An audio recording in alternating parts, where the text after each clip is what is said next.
un conseil. Dis à quelqu'un, il est bon d'adorer Dieu. Je te savais présent ici, Seigneur. Avant que je ne foule la plante des pieds, tu avais créé dans chaque cœur le désir et la volonté d'être là. Parce que c'est toi qui crées en nous le vouloir et le faire. Être ici, Seigneur, est synonyme de faveur et grâce. Tu nous as sélectionnés pour un but divin. Ajouter un plus, Seigneur, à ce que nous ne connaissons pas, nous ne savons pas, ou alors, mon Dieu, exceller, Seigneur, mon Dieu, dans ce que tu as prévu. Tu m'as permis, Seigneur, d'être là, rien que comme un canal. Toi en moi. Avec toi, je suis ouvrier. Avec toi, je veux que nous fassions des espoirs. Viens quadriller sur de ta présence et rends toute pensée captive à ton obéissance. Et ce qui n'est pas de toi ce jour dégage dans le nom de Jésus. Tu es bon, que la gloire te revienne dans le nom de Jésus. Amen. Alléluia. On peut s'asseoir.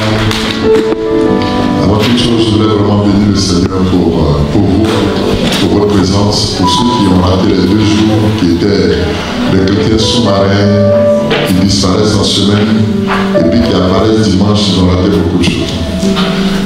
Je ne peux pas dire gloire à Dieu parce que ça n'a pas été filmé, ça veut dire que tu n'auras pas le message. Mais si elle a été filmée, tu allais partir, voilà, sur la page pour apprenez à saisir chaque rencontre de Dieu comme une opportunité de grâce. J'ai préparé le message quand je suis arrivé, j'ai été surpris même de choses que le Seigneur a développées. Pourquoi? À cause de 4, 5, 6, 10, 20 personnes qui étaient là. Parce qu'ils avaient besoin d'entendre Dieu. Alléluia. Et pour cela, je voulais vraiment honorer Dieu pour votre mère qui a eu la pensée de pouvoir donner ce Seigneur. Est-ce qu'on peut acclamer le Seigneur pour votre pasteur, le pasteur Gamma? On peut acclamer peut-être pour le Seigneur que Dieu nous bénisse. Parce que ces temps dans lesquels nous sommes, beaucoup n'aiment pas trop ce genre de message. C'est Dieu va te guérir, Dieu va te donner, Dieu va te donner. C'est bon. Mais en ce moment, on doit préparer l'église à l'enlèvement. Très important. Parce que ce que nous vivons aujourd'hui, il y a plusieurs clashs, il y a des événements difficiles que nous traversons. On ne comprend pas le pourquoi. Dieu peut mettre une pause dans la vie de quelqu'un, mais pas parce qu'il n'aime pas la personne, c'est une pause pour ramener la personne à une réalité, la réalité terrestre pour recevoir ce dont il a besoin. Et je crois que ce jour, Dieu va nous faire du bien. Alléluia. Sois béni encore. Le thème que nous partageons, c'est quoi? C'est le pardon et l'amour. C'est où? L'amour et le pardon. On n'a plus le temps de définir ce que c'est que l'amour. Je dis que l'amour ne se voit pas. On a dit que l'amour se vit. L'amour est Dieu. Dieu n'a pas l'amour, mais Dieu est amour. À la minute où tu as Dieu qui t'a créé à sa ressemblance, selon sa ressemblance, tu dois expérimenter Dieu. Dieu crée Adam au commencement. Il le crée à son image, selon sa ressemblance. Il crée également Ève. Quand ils se rencontrent, c'était pour que Adam et Ève reproduisent Dieu. Pas un homme. Mais il reproduit des hommes Dieu. Parce que ressemblant à Dieu. Mais Adam et Ève ont reproduit des hommes ressemblant à Adam. Quelqu'un me comprend? Voilà pourquoi il y a une meurtre. Parce que Dieu ne tue pas. Dieu est amour, il ne peut pas tuer son semblable. Quelqu'un peut m'écouter? Et j'ai dit que Dieu qui est amour, l'amour aspire à la communion. Je suis à quoi de vous chanter faire le récapitulatif pour ceux qui n'étaient pas là. Dieu n'a pas l'amour, mais Dieu est amour. Et l'amour aspire à la communion. Et Dieu, qui est l'amour, ne sera jamais satisfait tant qu'on ne satisfait pas son besoin, qui est la communion. La communion, c'est quoi? C'est le temps qu'on passe ensemble. C'est les échanges qu'on a. Dieu descendait, il descendait chez Adam, il venait échanger avec lui pour passer du temps avec lui. J'ai donné comme illustration copain et copine. monsieur fiancé et fiancé. Monsieur qui n'est pas encore marié, il rencontre une jeune fille. Les deux échangent. Dans le cœur, ça bat chez l'un et l'autre. Il l'accompagne. Arrivé à un certain moment, il l'accompagne. Pourquoi? Il ne veut pas se laisser. Mais quand il s'arrête sur la terre, il y a un petit caillou sur lequel il s'assied. On connaît le bon Dieu, vous savez de quoi il parle. Il s'assied là, ils vont passer un peu de temps. Parce qu'il ne veut pas se laisser. Jusqu'à ce que l'autre rentre à la maison, tout de suite le téléphone suit. Pourquoi? Parce qu'on ne veut pas perdre quelque chose qu'elle a commis. Quelqu'un peut nous écouter. Et Dieu, qui est amour, il aspire à ça. Donc comment ne peux-tu pas avec Dieu maintenir cette communion? Donc quand tu mets dans le cœur de quelqu'un d'autre le mot amour, en fait Dieu, la personne va se trouver attirée à ne pas perdre ça. Voilà pourquoi on peut passer du temps au téléphone, on peut passer... La seule chose qu'on va entendre, c'est des mots. Donc l'amour ne se voit pas, mais l'amour s'exprime, soit en parole, soit en acte. Voilà pourquoi Dieu a tant aimé le monde qu'il a exprimé son amour en donnant Jésus. Et je dis que l'amour a son sens. Quelqu'un me comprend? On a présenté le pardon, mais l'amour est. Le est, c'est une conjonction de coordination, ça lie les deux. Le pardon. Le pardon, c'est quoi? Quand tu le divises en deux, il y a la part et il y a le don. Donc, il y a la part du don que toi, tu dois faire à quelqu'un d'autre. Est-ce que quelqu'un m'a compris? Qu'est-ce que Dieu t'a donné? L'amour. Donc, s'il a du amour, donc il y a la part que tu dois faire à quelqu'un. Mais à quel moment tu le fais? C'est quand tu es blessé. À quel moment tu le fais? C'est quand tu es trahi. Ça peut être par un proche, ça peut être par quelqu'un de lointain. Mais généralement, celui qui est loin, ça ne te dit pas trop. Mais c'est celui qui est à côté, comme Judas avec S. Je n'ai pas dit Judas louange. Je l'ai expliqué ici. Judas avec S. C'est lui qui peut trahir. Mais le Judas sans S ne peut pas trahir. Parce que le Judas avec sans S signifie louange. Mais le S, pourquoi pour lui il y a S? S comme Satan, S comme serpent. Donc les actions qu'il allait faire allaient louer un autre Dieu. Et c'est généralement ça qui fait mal. Parce que tu t'attends à avoir la louange de quelqu'un qui aime Dieu. Mais il agit avec la pensée, la langue fouchée. Il est avec toi. Quand tu n'es pas là, il agit autrement. C'est ça le danger. Et j'ai dit que Dieu nous a démontré cela. Parce que quand on voit l'amour, l'amour c'est le cœur. C'est un cœur comme ça. Et il y a un autre cœur dedans. C'est ça, non? Et puis au milieu, c'est là que le cœur bat. Les deux ont la même manière de vivre, la même manière de penser. On s'aime là. C'est là que le battement du cœur se bat. Et j'ai dit que quand on parle amour, c'est que c'est l'âme qui est touchée. C'est une fusion d'âme, amitié. Une fusion d'âme pour quelqu'un qu'on aime. C'est l'âme qui se... Voilà pourquoi quand on te trahit, c'est ton cœur intérieur qui te fait mal. C'est pas le physique qui le sent. Quelqu'un m'écoute. Donc pour guérir ça, la guérison de l'âme est différente de la guérison physique. Et tu peux guérir la personne quand tu fais part du don que tu as reçu, Dieu, à quelqu'un. Voilà un peu le résumé que nous avons partagé le mardi et le jeudi. Aujourd'hui, on va prendre un texte qui fait ressortir l'expression même de l'amour manifesté dans la vie d'un fou. Le fou de Gadara. Vous allez voir un peu qu'est-ce qui était caché dans la vie de cette personne. Pourquoi Dieu allait, pourquoi Jésus allait le chercher. Pourquoi Jésus a abandonné tout le monde pour lui. Et qu'est-ce que sa vie est devenue plus tard. Parce qu'un fou, il s'abandonne. Un fou, on ne le considère plus. Un fou dans la société, il n'a plus le droit de citer. Mais pourquoi Jésus se tourne particulièrement vers lui? Et ce fou-là, il peut identifier qui? Toi et moi. Le monde nous voit comme des fous. Parce que le fait de croire, on a un langage barbarie, il raconte quoi? Quand ce fou-là est en train de parler, à qui parle-t-il? Quand on a enchaîné quelque part, pourquoi il a refusé de rester la casse des chaînes pour aller se mettre où il y a des tombes? Alors que la ville est là. Je suis en train de parler à quelqu'un.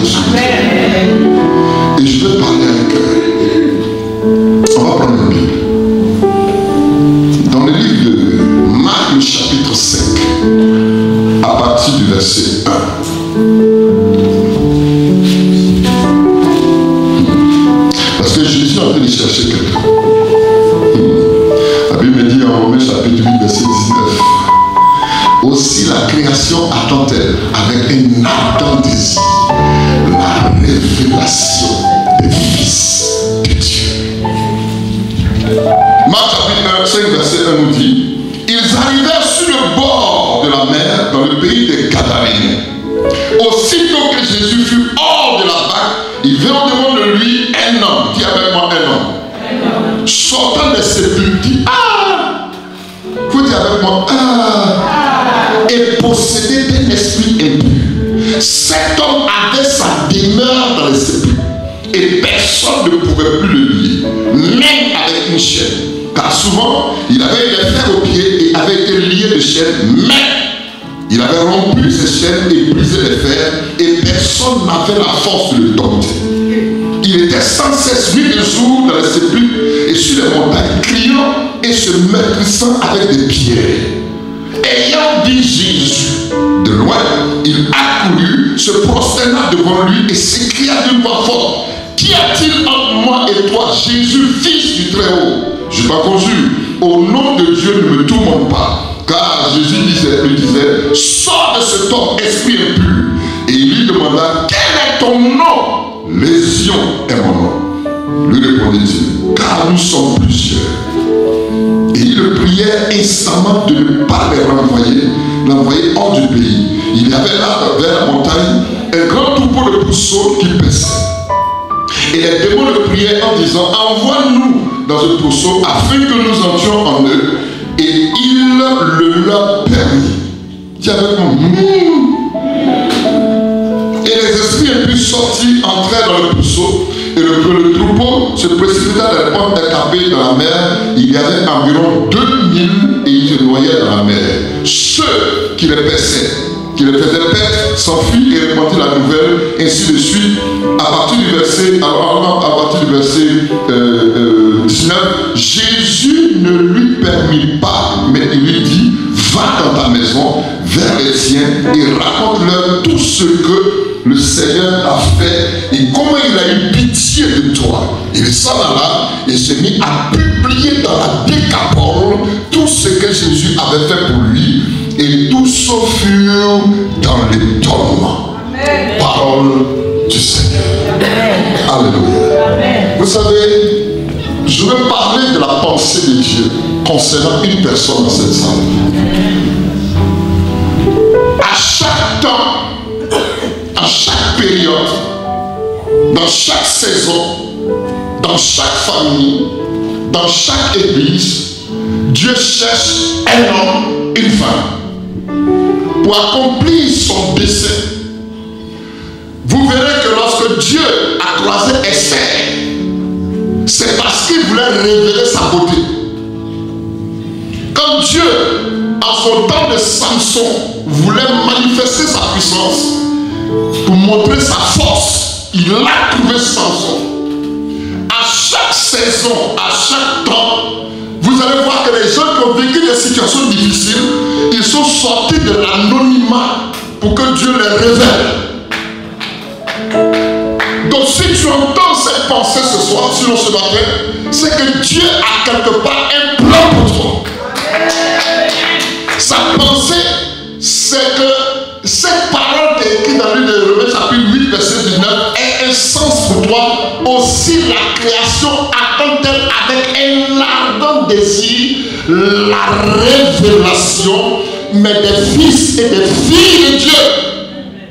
C'est la pensée de Dieu qui te fait sortir et te présenter aux hommes. Mais d'où te sortir? Dieu ne peut pas t'empêcher de sortir d'une famille pauvre. Mais tu as la responsabilité de sortir riche. Dieu peut, ce n'est pas un problème pour lui que tu sortes d'une famille de sorciers.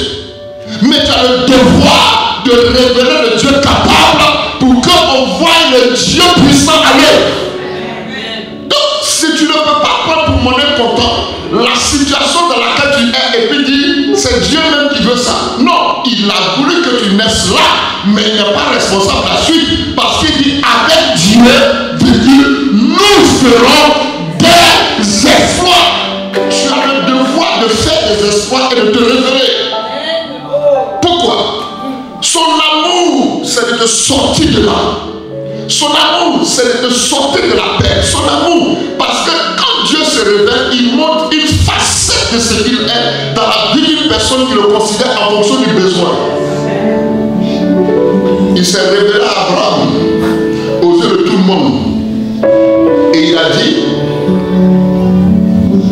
quand je suis venu et que je me suis révélé comme l'Éternel, ils m'ont connu. Mais sous mon nom, le Dieu Tout-Puissant, je n'ai pas été connu par eux. Donc il y a un moment où Dieu, tout le monde sait que Dieu est éternel. Mais dans sa capacité, le Dieu qui peut tout, c'est face à l'épreuve. Tu n'enfantes pas. Est-ce que tu crois que Dieu peut tout? Mais tu crois qu'il est éternel. Il est le Dieu qui maîtrise le temps. Mais dans ta situation, le Dieu qui peut tout, ce n'est pas limité seulement à une action. Tout ce qu'il peut faire, il le veut. Tout ce que l'Éternel veut, il le fait. Donc à toi de prendre la décision et de l'accaparer, de le positionner dans la situation pour que la chose change. Quand ça change, il a démontré à ton endroit cet amour. Pourquoi dans ta famille n'a-t-il pas choisi tout le monde et que tu sois le seul converti? Papa, tu es belle. C'est pas parce que tu es beau.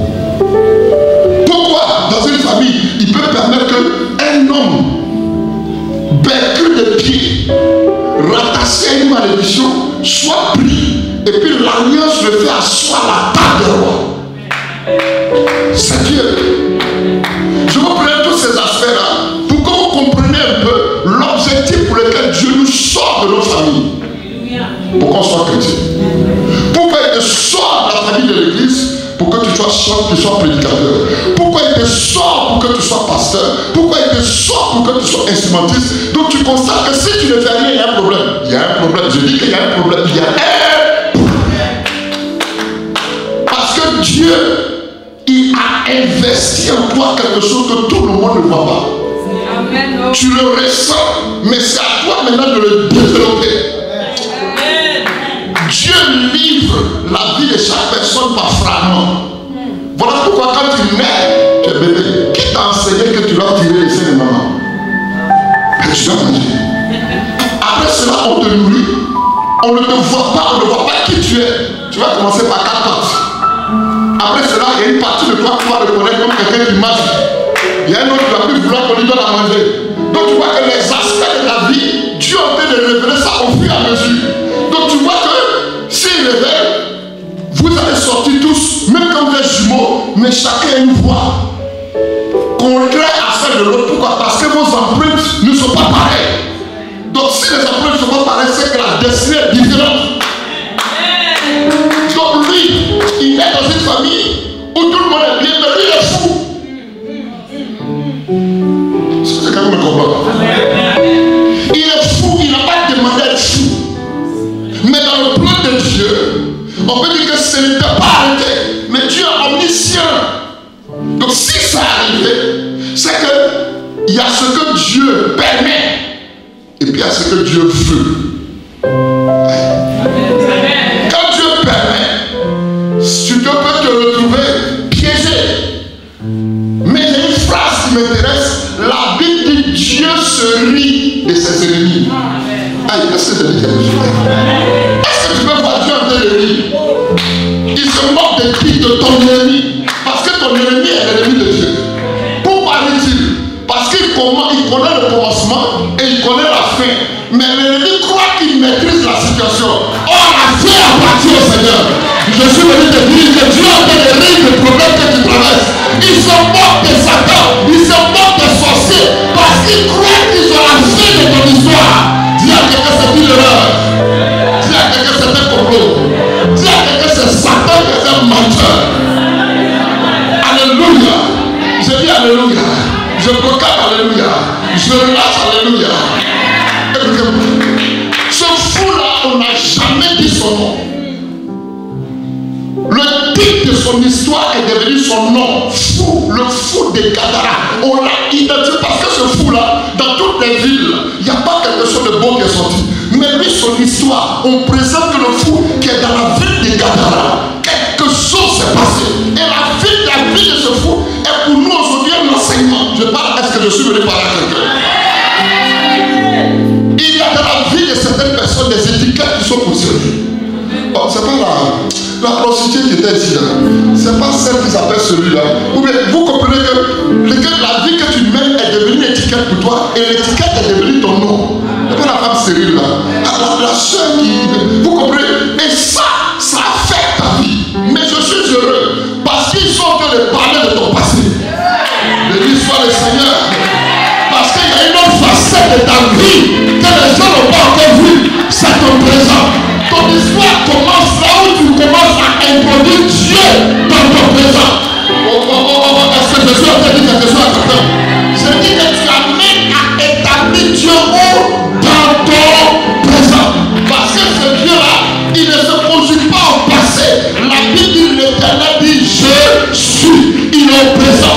Quand il actualise au présent, il va préparer ton avenir pour que quelque chose de grand se fasse. Je suis venu relâcher cette parole sur la vie de quelqu'un. Je dis que ton avenir n'est pas ce que les gens disent, mais le projet que tu as déjà arrêté. Si tu me dis amen, j'amène le froid de grâce dans ta vie et que cela favorise tous les aspects de ton être au nom de Jésus. Je vais parler à quelqu'un ce matin. Comme ce fou de Canada, tu fais partie de certaines personnes. Ton histoire a commencé. Tu fais partie des gens dont l'histoire n'a pas commencé par une prophétie. Mais ta vie est déterminée par un point fou. Folle. Qui est-elle? C'est là qu'elle a laissé le monde là. Aujourd'hui, c'est pour crier Alléluia. C'est une folle. Comment elle peut prendre et puis aller donner la dixième partie? Ça, c'est une folle. Comment danser à l'église? Regardez-moi les fous. Comment on peut danser à l'église devant la grandeur d'un petit grand Dieu? Demandez à David. Vous comprenez que toute action que tu poses aux yeux du monde, c'est une folie. Donc ses propres parents, la ville, le voyaient comme un fou. Qui est avec mon fou? Un fou, c'est qui? Un fou, c'est une personne atteinte de troubles. Un fou, c'est une personne qui se comporte normalement comme il a des actions incohérentes. Un fou, c'est une personne qui fait des choses anormales. Mais aux yeux de qui? Des hommes. Quelqu'un qui est là, il parle. Non, non, non, non. Mais je réalise que le fou, il peut manger dans les poubelles pendant 10 ans. Il ne meurt pas. Si toi tu t'amuses à manger la même nourriture, le lendemain on peut t'amener dans l'hôpital. Qui préserve la vie de ce fou? Dans l'espoir qu'il revienne, il le garde dans cette folie. Il l'a amené même dans la folie. Parce qu'il a l'intention de transformer la destinée de cette personne. Alors ta vie est semblable. Tu as comme l'impression que Dieu t'a oublié. Mais Dieu a un temps. J'ai dit que Dieu a un. Oh, déclare-moi très fort. Il a un. La Bible dit que ce fou-là, on le traitait de fou. Pourquoi? Parce qu'il avait sa demeure dans les sépulcres.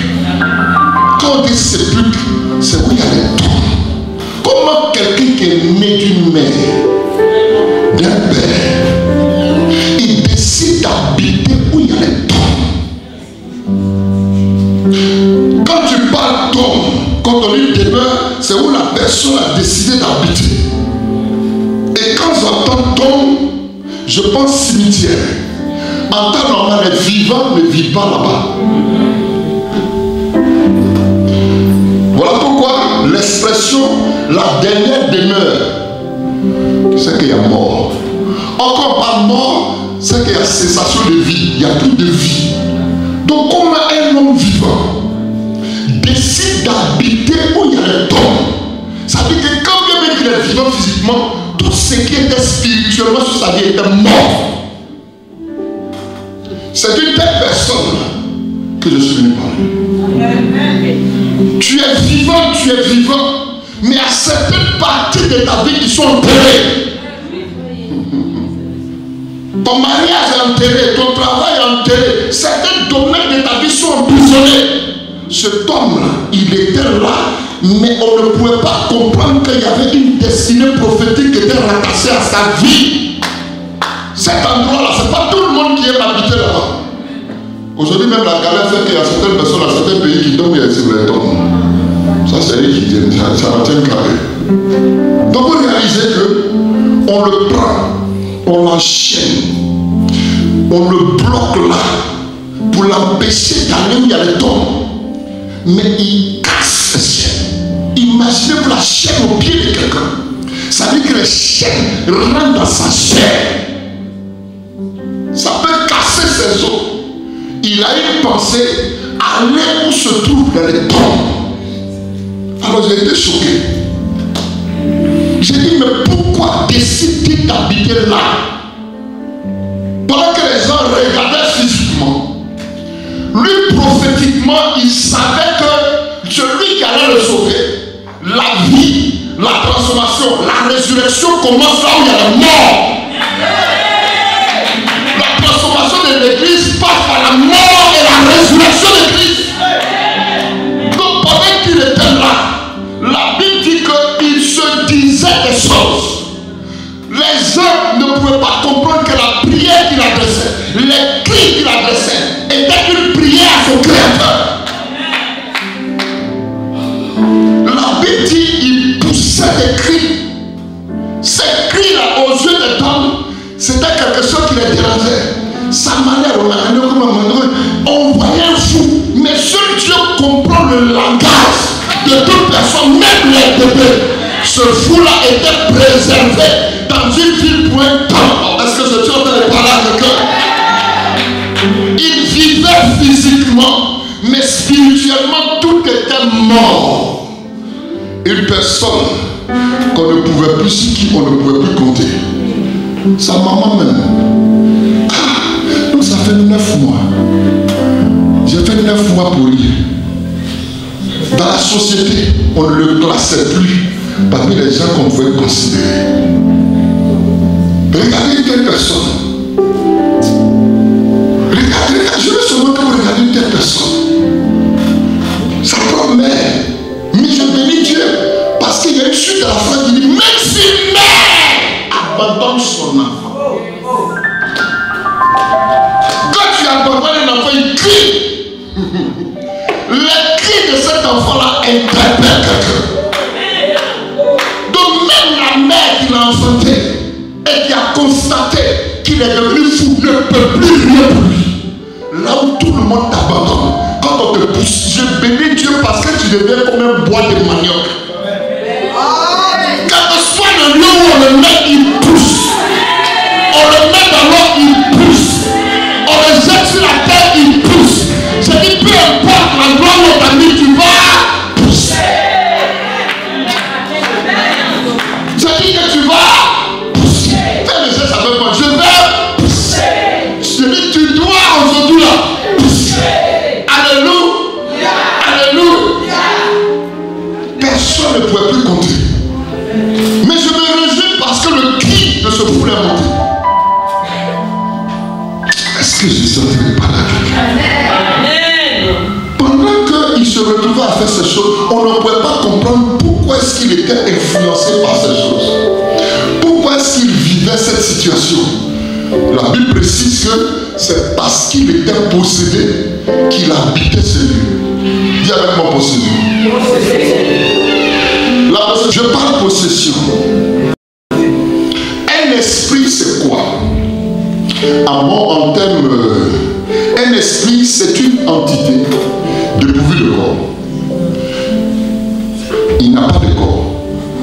Un esprit est une entité dépourvue de corps qui a besoin d'un corps pour exhiber ses œuvres. Donc on le reconnaît par rapport à l'action qu'il pose. Si tout de suite le sac de notre maman a disparu, on dit il y a un voleur qui a pris. Il y a une voleuse. Pourquoi? Parce que l'esprit de vol est entré. Et puis il a posé ce qu'il veut faire. Donc quand on voit la personne, on lui donne le nom de l'action voleur. Parce que c'est l'esprit de vol qui a posé l'action. Donc on ne dit pas qu'il est influencé, mais il est possédé. Quand il est possédé, ça veut dire qu'il a le contrôle sur la personne. Elle fait ce qu'il veut. Mais l'influence, c'est qu'il a distance et puis il exerce une influence sur ta vie. Souvent tu tombes, souvent tu résistes. C'est là l'influence. Là, il y a une possession démoniaque.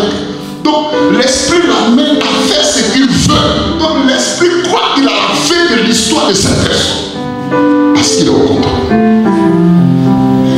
Mais je bénis le Seigneur parce que quand je lis ma Bible, la Bible parle des personnes qu'on abandonne, mais il entend les cris, pas les cris de n'importe qui, mais les cris du malheureux. Et ces cris-là attirent le Seigneur là où on l'a abandonné pour qu'il arrive. Est-ce que je dis quelque chose? Personne ne pouvait dompter ça.